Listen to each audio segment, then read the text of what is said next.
The Point of View is brought to you by Bell, Chill and Win. Bell, Chill and Win. Everyone is a winner. Bell Mixers. Bell Mixers. The taste of adventure. Kel Charcoal Toothpaste. Kel Charcoal. Happy smile. Impromptu Technologies. Making you free to achieve.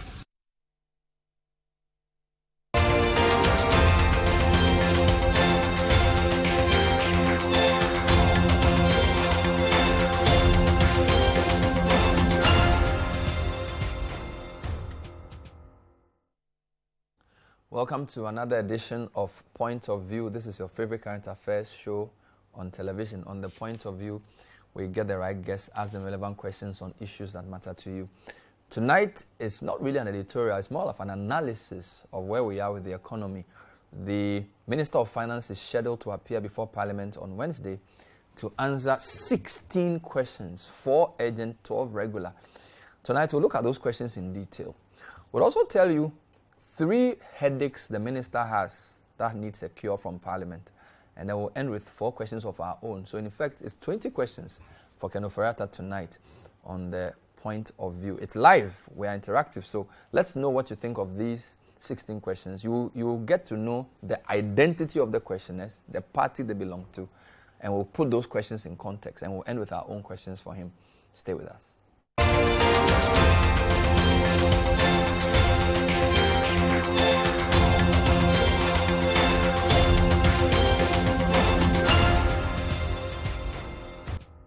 Welcome back to the Point of View. So tonight we're going to rehearse some 20 questions for the Minister of Finance. Now I think the hottest man in Ghana today is the Minister of Finance.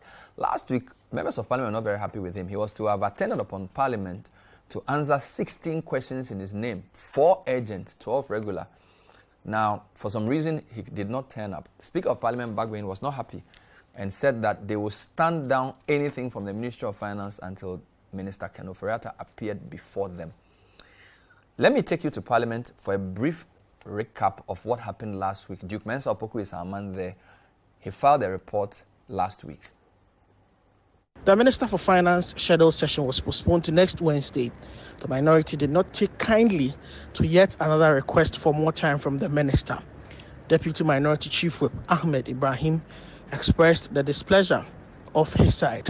Number 3, personality of this country. You give a directive to a Minister of Finance to appear before the House and explain to the good people of Ghana how Parliament is exercising its oversight responsibility. Mr. Speaker, I think any Minister of State should take this directive or this call very seriously. So, Mr. Speaker, I want an explanation from the leader of government business. I am not aware whether a letter has been written to all the 16 people who asked those questions. And even if so, Mr. Speaker, other 72 are very straightforward. Ministers of State should appear before the House and explain matters of national importance. The majority leader of Chairman Sabonso attempted to justify the minister's request for a postponement. And indeed, he came to my office around 9 o'clock in the night. We left here after 10:30 in the night. Speaker, following from that, I related to you this morning what discussions that had gone on between the Minister of Finance and myself, and what he had also pleaded that we did for him this morning in respect of the questions that had been filed.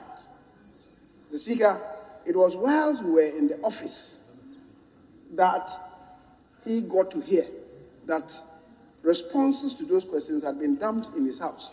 He was not even aware that they had finished with the responses. And then he said to me that he needed to go and read and then maybe do some other consultations after he had read, just so that it will be in sync with the responses that other people had given. The Speaker, we don't expect the Finance Minister to see the responses first time, and indeed what was even untoward was that even before he could see the responses, apparently they had been brought to Parliament before he himself has seen it. And so he pleaded that he should see them first, read them, appreciate what the technical people have brought, and if there are any other matters to be added on, he will do so before he comes to this house, so that he'll be able to give a comprehensive response. The Speaker subsequently issued directives. Until we go through the accountability process, we will not take that motion. With respect to the questions, well, today he has another request before us. That will also be affected. Until he comes to respond to the questions and to submit the statement, giving explanation as to how that money has been applied, we will not entertain any business from that ministry. Mark my words. Let me say that this House can decide that we will not allow a minister to present or lay business before the House, depending on the conduct of the minister.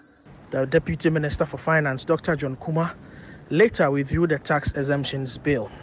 The Minority Leader Haruna Iddrisu expressed reservations about the withdrawal of such a critical bill. You are withdrawing exemptions bill. The bill which was brought in 2017 couldn't be pursued. You brought it, you are withdrawing again, exemptions, and you are committed to dealing with tax leakages through exemptions, which is over $2 billion.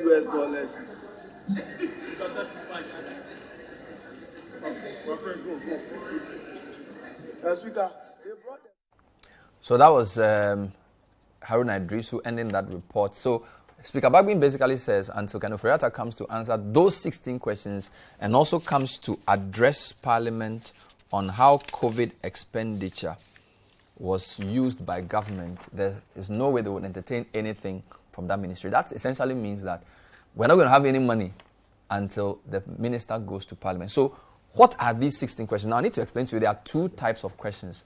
There are urgent questions and there are regular questions. Now an urgent question can be asked without prior, they use the word leave to the minister. This is Order 64. So a question can be asked without the minister's prior knowledge. Those are questions that have to do with public importance or based on the arrangement of parliamentary business. That's the first difference between an urgent question and a normal question. 4 of those 16 are urgent. The other issue about the urgent question is that it must be answered within a specific frame of time. 21 days. All right. So what are the 4 urgent questions? Now, there are 4 urgent questions asked by 4 MPs. The first one is from the MP for Wa East. And I think these are really good questions, which I thought I'll share with you before I go to my own questions. This is Godfred Seidu Jasau. He's the MP for Wa East, an NDC member. He wants to know when the government will clear the large debt owed partners and suppliers to ensure availability of subsidized fertilizer in the farming season. Why is this question important? Well, 2 weeks ago, fertilizer suppliers in the country said they had been hard hit following government's failure to settle debts owed them for the supply of fertilizer to farmers. According to the fertilizer suppliers, they are owed 600 million cedis. 600 million cedis. That's serious. As of the time the payment was made, that could have been about $100 million. Of course, the currency has depreciated. So this question is a really important question. Why is it urgent? Because according to the planters and the farmers, if they don't get more fertilizer, this year's planting season will be compromised. So this is an urgent question that the minister has to answer. Now, don't forget, a few months ago, there was a graphic front page story. A Greek ministry was blaming finance ministry for the lack of payment of fertilizer suppliers. So clearly, there's an issue between those two ministries. And this is a really great question. So that question is in the name of the MP for Wa East, Godfred Seidu Jasau. We think it's a great question. The second question is also interesting. Comes from an MPP member of parliament. She's called Sheila Battles. Now, only last week, in fact, yesterday and today, there have been stories about the Tema Motorway expansion. Now, Sheila Bartels wants to know the current status of funding for the construction of the phase 2 of the motorway. Why is this important? Well, on the 12th of September last year, the government of Ghana, through the Ministry of Roads and Highways, signed a deal worth $570 million. Multiply that by 8. That's $500 million to extend and improve Ghana's motorway, which is a 19.5 kilometer motorway. This is $570 million. I mean, this is a lot of money. All right, over 3 billion cedis. Now, of course, there were arguments over the amount. Only last week, when the bridge was fixed on the motorway, the minister reiterated the point that they were going to construct 3 interchanges and they're going to expand the motorway. This is an urgent question. Sheila Bartels wants to know, where is the money? Don't forget, the agreement was signed September last year. So that's over 6 months ago. That's actually 9 months ago, with a company called Motor Engel. It's a Portuguese company. So a timely question. That's why it was described as an urgent question. This question stands in the name of the MP for Ablikuma North, who may not necessarily even be part of the motorway, although the interchanges may get close to her side. So it's a really good question, right?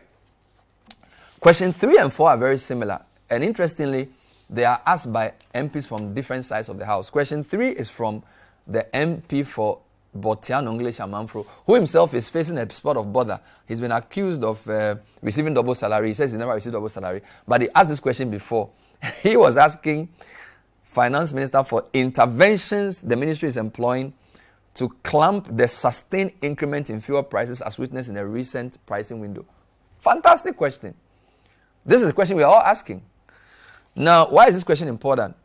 As of March this year, former Minister of Energy, who is MP for Pru East, Kwabena Donko, said, the Ministry of Finance is dragging its feet in implementing proposals to cushion Ghanaians against rising fuel prices.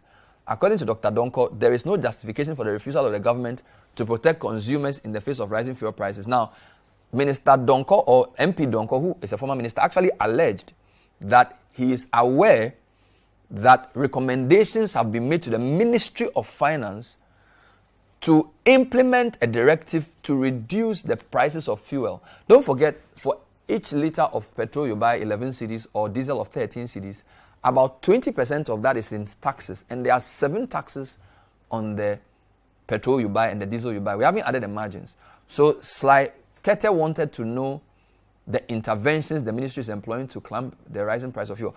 Indeed, question 3 and question 4 are similar. Edward Bauer, NDC MP, asked a similar question. He wanted to know what the ministry is doing with respect to imposed taxes. So he was more direct. And levies on petroleum products and the depreciation of the cedi. He's right, because one of the reasons we are suffering is not just the taxes, it's the depreciation of the cedi. We bring finished product from abroad. If you had the cedi being 6 cedis to the dollar at the time you bought your product, by the time the product comes in, if it's 8 cedis, there's a 2 cedi forex loss. So Edward Bauer, who himself used to be a PRO for the Ministry of Energy when NDC was in office, so he knows a thing or two about power and the energy sector, he's asking the Minister of Finance what the ministry is doing in respect of the imposed taxes. So he's a bit more clinical. Imposed taxes and levies on petroleum products and the depreciation of the cedi to slow down the increase in prices of petroleum products at the pump. So I thought these are great questions. So fertilizer suppliers have to be paid. NDC MP for YES is asking this question. Motorway expansion, MPP MP is asking this question. 2 MPs want to know from the Finance Minister what can be done about petroleum price increases and the tax build-up. In our opinion, these are very good questions, but those are the 4 questions. So the urgent question means the minister shouldn't even be given prior notice. He ought to know and give an answer for these questions. Now, the speaker has admitted these questions because he thinks they are important. When we come back, I'm going to show you 12 other questions that have been asked of the minister. Then I'll tell you 3 headaches the minister faces. The minister has 3 headaches. He needs 3 desperate things from Parliament. But those 3 things also hinge on his ability to answer these 16 questions. And then we have our own questions for him as he prepares to go to Parliament in the next few days. This is the point of view. Stay with us.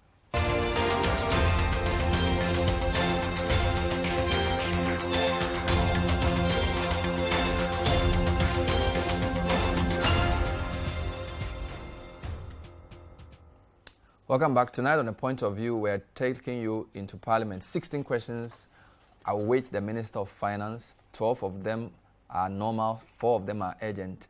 We also have our own 4 questions for the Minister because the economy is going through a very difficult time. But I just wanted to give you a sense of the level of these questions and why it's been so controversial. They've been trying to get him. In fact, the last time the Minister was in Parliament was to answer questions was on July 2021. And indeed, the question that was asked was about the presidential jet and how the president travels. And in fact, he essentially pushed the question to Interior Minister to answer. So it's been a bit difficult to get him. Although on the 3rd of June, he had wanted to go to Parliament to answer questions, but they couldn't schedule him. So he hasn't really been there to answer questions that often. Now, I need to also say that one minister who's gone to Parliament very often is the Minister for Roads. Every Friday he's in Parliament to answer questions. So, of course, almost all MPs have road questions. So, Amakwanta is almost always in Parliament. But Finance Minister hasn't been in Parliament to answer questions for a very long time. The last time he was in Parliament to answer questions directly related to his ministry was almost a year ago, July 2021. So these questions have become very controversial, and that's why we're bringing them to you, to give you a sense of why maybe some of the questions he's not comfortable, why he's not going. Because, I mean, from July 2021 till now, it's a really long time. Okay, so what is it about these questions? The first one, not that wild, okay? So what are you doing about fertilizer prices? That's not, when are you paying fertilizer supplies? That's not that serious. Question around fuel prices. I'm sure you'll find something to say. And then there are a couple of questions around what do you call it? His track record, which I'm coming to now. So question 5 and 6. Vincent Opoa Samoa is MP for Doma West. He's an NDC MP. A really normal question. He wants to know whether the ministry would consider additional funding for infrastructure development at the UNER. UNER is University of Energy and Natural Resources in Sunyani. Basically, he's saying that for other universities like UHAS and UESD, additional finance was found for these universities. Now, interesting that the MP is not in Sunyani, where UNER is based, but it's in Doma West. It's not too far off. He wants to know whether the ministry will consider additional funding for UNER. It's not such a terrible question. All right, so again, we don't see where the issue is with this question. But I think there are 2 questions that may indicate something. So George Ricketts Hagan, Kweku Ricketts Hagan, is MP for Cape Coast South. He has 2 questions in his name. The first one, he wants to know from the minister which companies were used as local transaction advisors and local legal advisors for the 2021 Eurobond, and how much they were paid in fees as individual companies. Now that's interesting. Kweku Ricketts Hagan, himself a former deputy finance minister, wants to know from the Minister of Finance which companies were used as local, not foreign, local transaction advisors. Don't forget, the Minister of Finance owns Data Bank, it's an investment bank. His deputy also, or the Minister of State, also used to work in the financial sector, one of the securities companies. So this is a very interesting question. What does Kweku Ricketts Hagan know? What is he trying to prove? So we've ticked this question as possibly one of the questions that may be making the minister uncomfortable. Then he goes on to ask another question. So he wants to know the local transaction advisors. He also wants to know the local legal advisors and how much they were paid, right? Then number 2 question from Ricketts Hagan, and this will be question 6. Question 7. He wants to know how much government has realized, which is referred to as the net proceeds from the Eurobonds issued in 2021, and how much has been spent on fees and related roadshow expenses. So it's basically saying you're going to borrow a lot of money. We want to know which local companies you used to facilitate the deal, how much did you realize, and how much of that went into companies that facilitated the deal. Oh, so this looks like a serious question. It's like, Mr. Finance Minister, how much are you paying companies? Are these companies related to you? He hasn't asked that, but we can get the sense that that's where he's going with this. And he wants to know how much was spent on fees and roadshow expenses. Of course, Ricketts Hagan has done roadshows before with Setekbe, so he knows a thing or two about roadshows. So a lot of these questions will probably either confirm or deny something he already knows. So we see these two questions as potential banana skins for which he may be reluctant to answer. We don't know. In fact, there's another question which is similar to this. This question from Theresa Ladi Awuni. She's the MP for Okankwe North. She's asking the minister how much was raised in total from government bonds since 2017. So Ricketts wants to know 2021. Theresa Awuni wants to know since 2017. Look at what she's also asking. Who the transaction advisors were and the book runners. So basically, they are saying, who are the people you used to do these deals? And she's gone far back as 2017, right? So Ricky Segan is asking for this for 2021. Theresa is asking for 2017, which means all the Eurobonds since Ken Ofori Attah became minister. She wants to know who the transaction advisors were, who the book runners were, how much was paid to each of them, and the book runners since 2017. So basically, if you put her question and Kweku Rikesegan's question together, they're basically saying, well, we're going to borrow a lot of money. We want to know whether in those borrowings you benefited, your friends or companies related to you benefited. And they want to know how much we paid these guys, and they want to know how that compares to how much we actually borrowed. Because don't forget, our debt to GDP ratio is in a very precarious situation.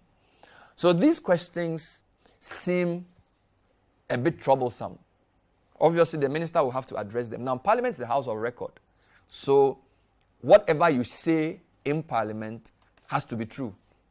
So these are very serious questions. Very similar to questions that will be asked during a vetting. Now, the difference between this and a vetting is that in a vetting, the chairman of the committee can overrule a question.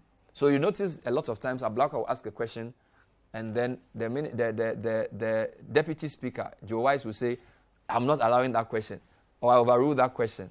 Well, this is not going to happen with Speaker Bagwin from his posture. And this is a very different set of arrangements. So we see that these are very interesting, possibly tricky questions. If, for example, it's the same company that's used, if the company is related to the minister, then there's some questions that will be raised. And even if they're not related to the minister, they would want to know why those companies were chosen. So these are interesting questions. There's a question from Mutala Ibrahim, MP for Tamale Central, which we actually think is a question that could lead to other questions. Because the Mutala I know will not just ask one question. You know, we used to do debates on campus. I know him very well. He's saying he wants to ask from the Minister of Finance how much revenue the state generated from the sale of power to neighboring countries. Now, I think he's asking this question partly because, again, in a few years prior, the minister had said that we were paying too much for power we did not need. So I'm sure he wants to know, well, if we didn't need the power, how come we are exporting power? How much are we getting from that power export?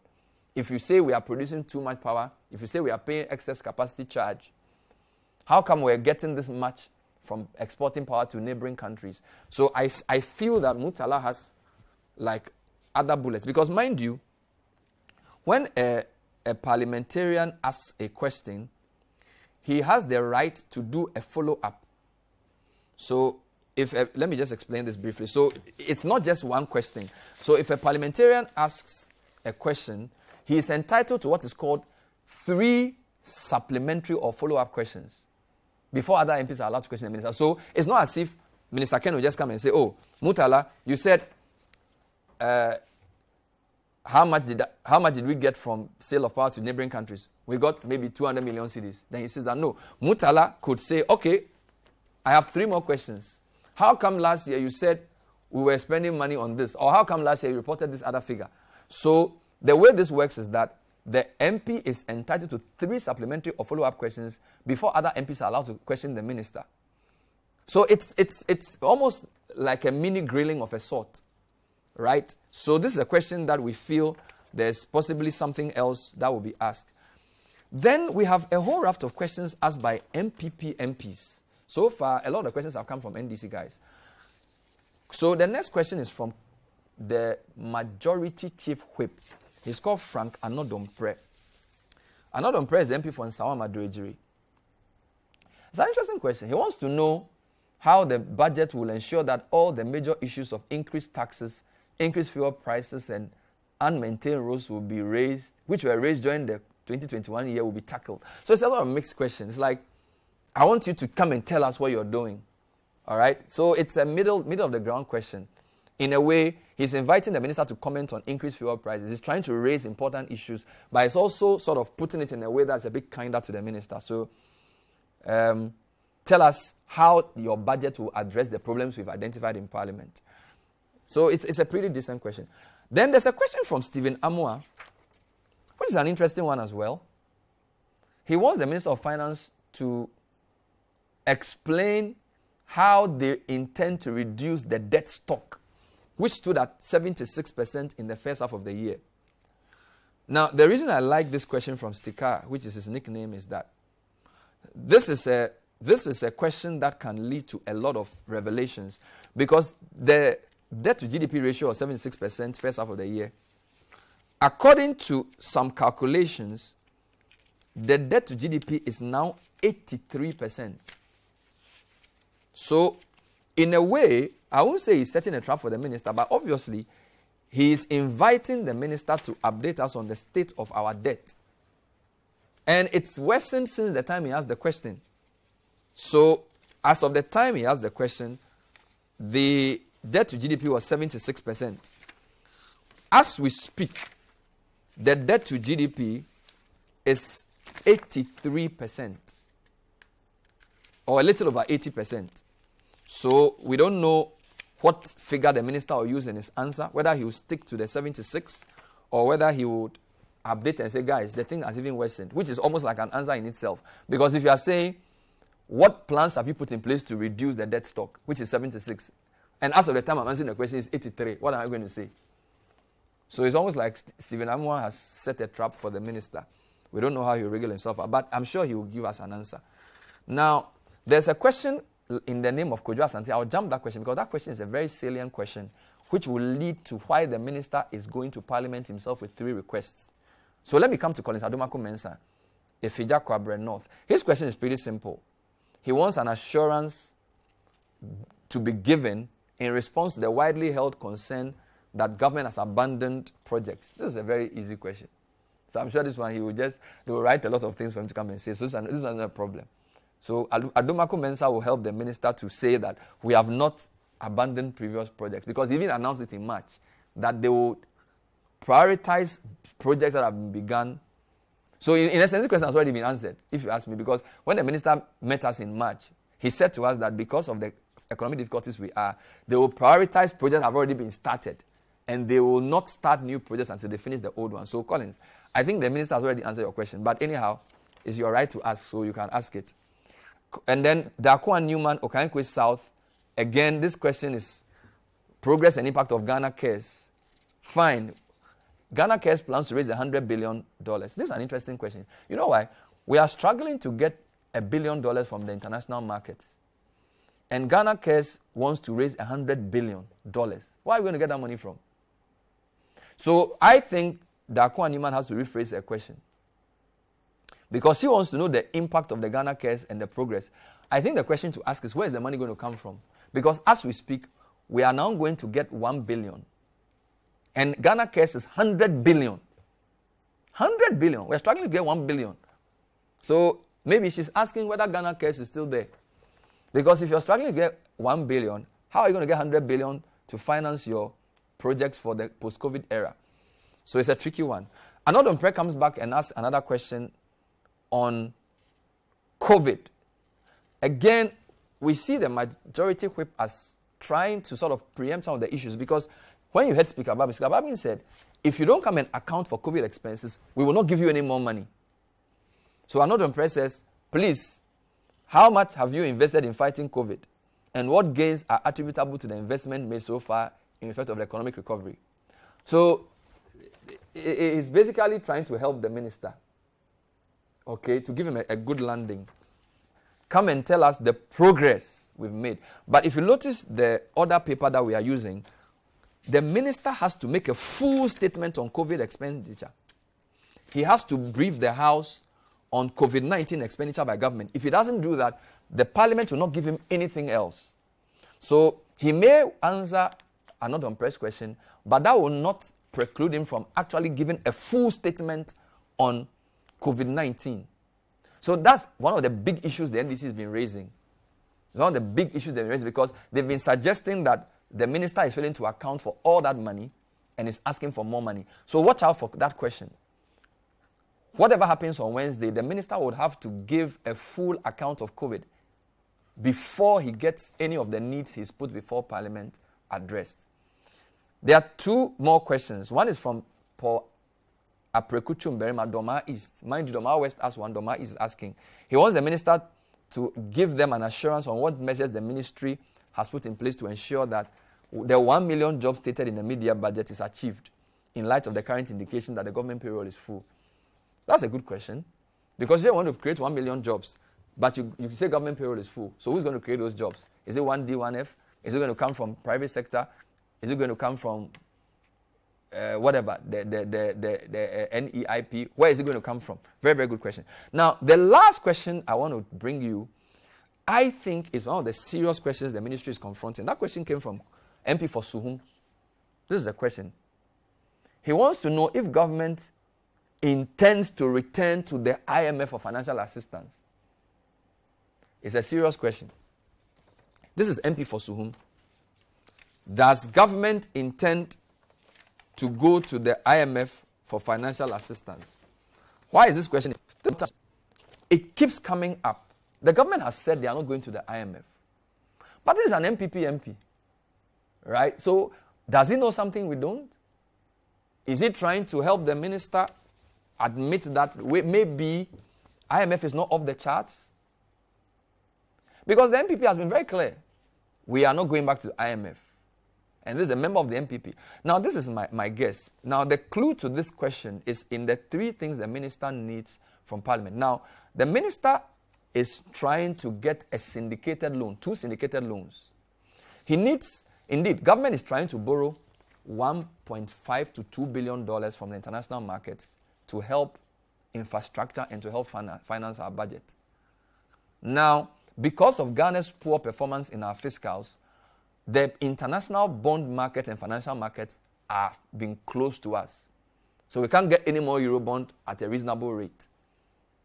So the government is arranging a $750 million facility between Ghana and the African Exim Bank. So that's one of the things the finance minister needs Parliament to approve. This is to finance what he calls growth-related expenditure. So this is the first headache of the minister. He needs $750 million.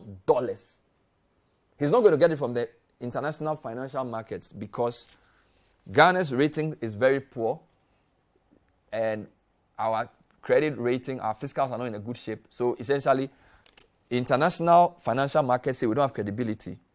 So they won't give us money. Eurobond yields are too high. So we're not going to get money from there as well.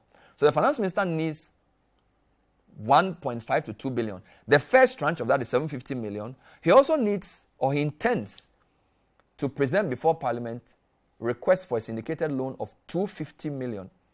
This is from a couple of companies, Standard Chartered Bank, Standard Bank of South Africa, and other banks. So when you put the two together, Minister Ken Ofori Attah is looking for $1 billion.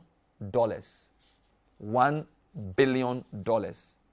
He's looking for $1 billion in syndicated loans. He also needed a 75 million euro approved from Parliament. But Parliament said they won't approve it if he doesn't come and answer the 16 questions. So they essentially threw him off.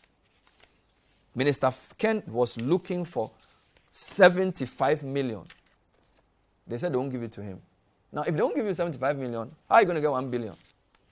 Well, you have to answer the 16 questions and prove that your 16 questions are satisfactory.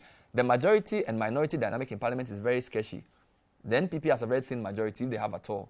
So the finance minister is in a bit of a tussle. He needs $1 billion through a syndicated loan. And we are not sure if Parliament is going to give that to him if they are not happy with the 16 questions. They've already repudiated the 75 million euro COVID health response money. We don't think they rejected it because it was a bad agreement. I think they're trying to tell him that if you disrespect us, we will not help you. So he's in a difficult situation. Now, when we come back, I'm going to now get into a more serious issue. There are 4, I think, more pressing questions than even the 16 I've read that the minister has to answer. He has 4 pressing questions he needs to answer if we are to have some fresh breath in our economy. Because the Ghanaian economy is struggling very badly. What are these 4 questions? I'll give you the highlights of the questions and I'll get into the details. Now, the first question is, what is the cost of the $1 billion that he's raising? The $1 billion that he's going to raise in 2 tranches. What is the cost? We want to know the interest cost. And I'll give you the base for that question soon. Second question, can we afford it? Can we afford it? That's my second question for the minister. And I'll explain that question when we come back. Then there's a third question. Is securitization the answer? Because it seems to be one of the main things they are looking at. Securitization. Whether it's of e-levy, whether it's a JAPA, it seems to be one of the things the ministry really wants to do. But is that really the answer? And then we'll also ask about the e-levy. Because the e-levy was supposed to be the anecdote, or the antidote rather, the antidote to the challenges we were facing. How much have you raised from the e-levy? And will the e-levy anchor hold when it comes to our financial space? We'll deal with those 4 questions when we come back. But these are 4 very serious questions the minister has to answer if he is to make any headway in managing the economy. We'll use some diagrams to put those questions in greater context. This is the point of view. We are live. Tonight we're trying to recap 16 questions the Minister of Finance has to address in Parliament, and 4 extra questions the point of view team have put together for him to address. Stay with us.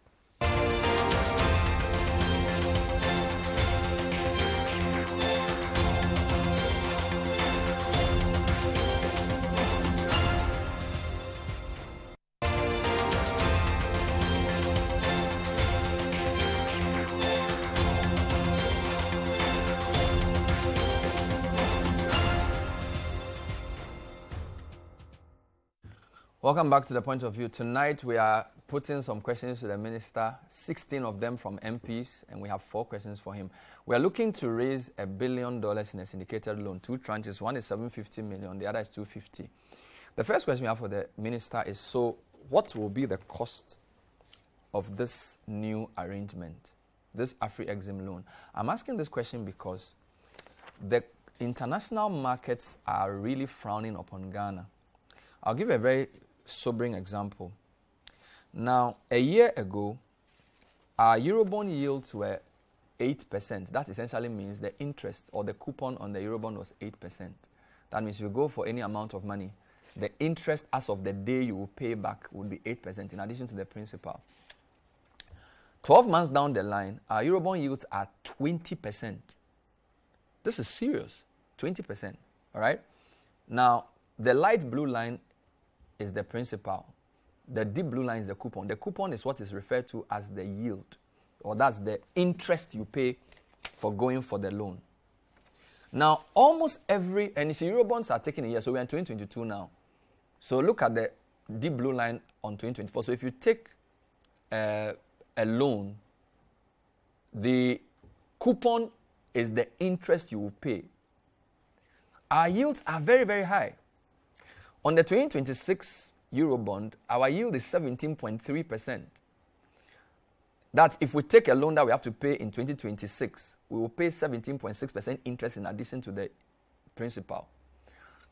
If you take a bond that's supposed to be paid back in 2027, the yield is 19.5%. That's extremely high. In fact, even World Bank guaranteed bonds are double digit for Ghana. So Ghana is almost essentially closed out of proper credit. Any amount of money we go and get, we are going to pay through the nose for it. So my question is, this 750 million that we are going for, at what interest? This is a question Parliament must ask. Parliament needs to interrogate the interest that will be charged on this 750 and this 250. The 250 looks a bit better. But still, even with that, if you look at the fact that only a year ago, we were paying 8% on our bonds. And now the bond yields are averaging 20%. 20%.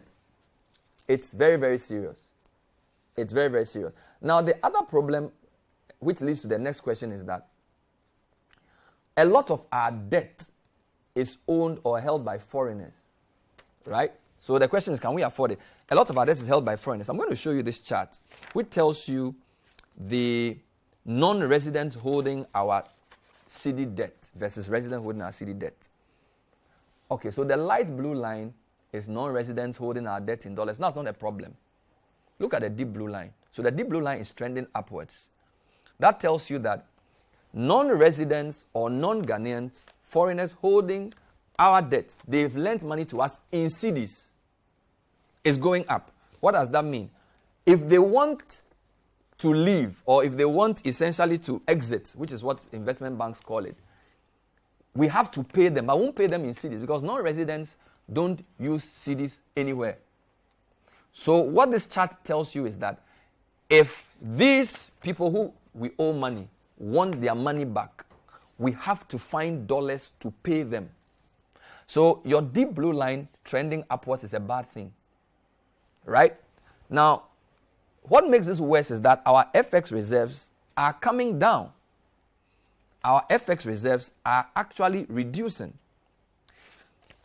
About a year ago, or end of the year, December 2021, our FX reserves were enough to cover over 4.3 months of imports. All right? FX reserves is the deep blue line. Now, it's coming down. As I speak to you, our FX reserves is 3.7 months cover. So, the percentage of your debt held by foreigners, of local currency debt held by foreigners, is going up.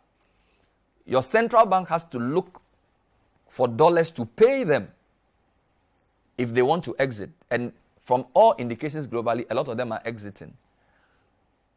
The foreign currency that you will use to pay them is coming down. It means you need more foreign currency. No wonder there's pressure on the currency. The cedi has depreciated by 20% since the beginning of the year. Now, this suggests to me that the economy's problems are bound to continue if we don't get money soon. Now, because we've been closed out of international markets, we are going to get expensive loans, which will put further pressure on our foreign exchange. Why are people asking whether we should go back to IMF or not? It's only because when you go to IMF, it gives you market access. So essentially, people will lend to you because they know you're on an IMF program. And you may get loans at a better term than what we are currently getting. Based on what the market is giving us, Parliament must interrogate the cost of this 1 billion and ask if, in the scheme of things, this is good for the economy. Because if you look at the amount of money we're already spending, paying people we owe in cedis but have to pay them back in dollars, we will be in serious trouble by the next payment cycle in 2025. Because these Eurobonds are in cycles. By 2025, we would need a lot of money to pay people who hold our bonds for which payments are due. And if you look at the currency depreciation, it means we need a lot more cedis to create those dollars to pay them. So the question we're asking is, this 1 billion we're going for, is it market value? Is it good value for money? Can we afford the interest rates? Parliament must interrogate those two issues. How much interest rate are we being charged? Can we pay for it? The third question is the syndication question. No, the securitization question.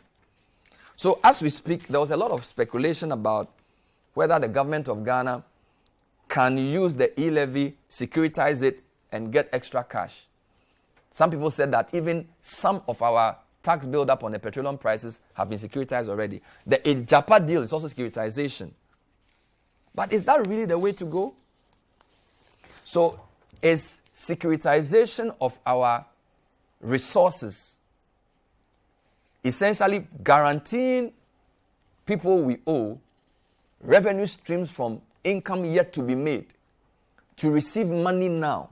My question is, if you look at the rate at which we are going to borrow, aren't we selling the future?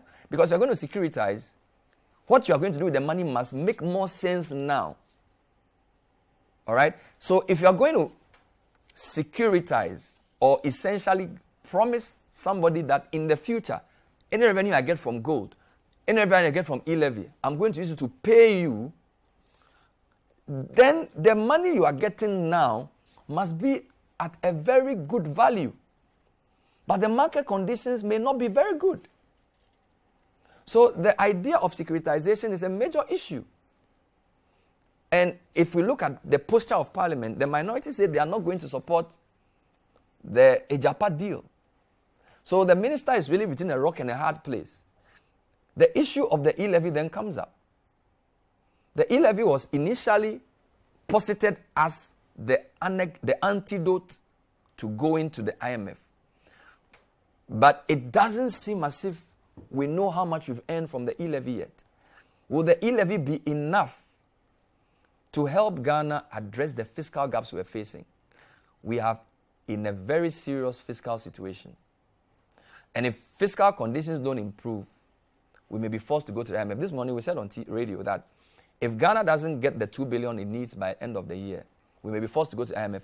Not because the IMF is going to give us any money, but because of lack of market access. These are very grievous questions the minister has to answer when he gets to Parliament on Wednesday. He has to address the question of the cost of the money he's getting, the interest we are paying, and the use of the money now against future usage. And whether maybe they have to look at the IMF question again. Because it seems as if the decision not to go to IMF is more political. And while I'm not saying they should not go, I'm asking, not going now and looking at the rates at which people are giving us money and the number of years we have to pay by 2025, 2026, 2027, a lot of our revenues will be going into paying for these monies.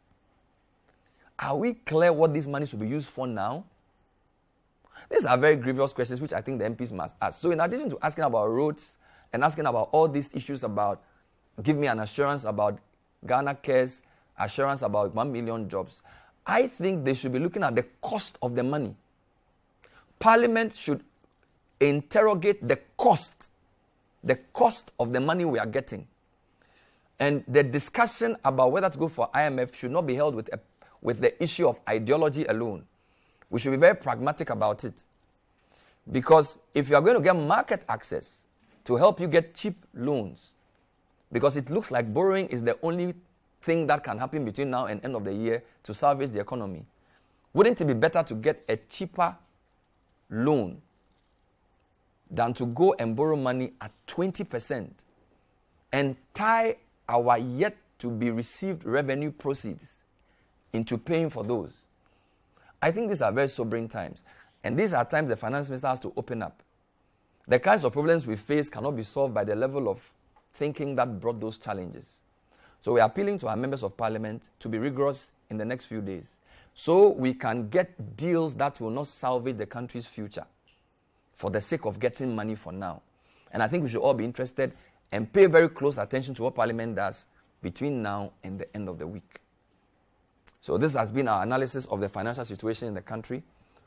We wish Parliament well as the host minister. Ken will bring you a show next week to give you an analysis of what happens when he visits the floor on the 22nd. Thank you for watching. My name is Bernard Avle. Hope you've understood something. We'll see you next time. The Business Dashboard is next. Bye-bye.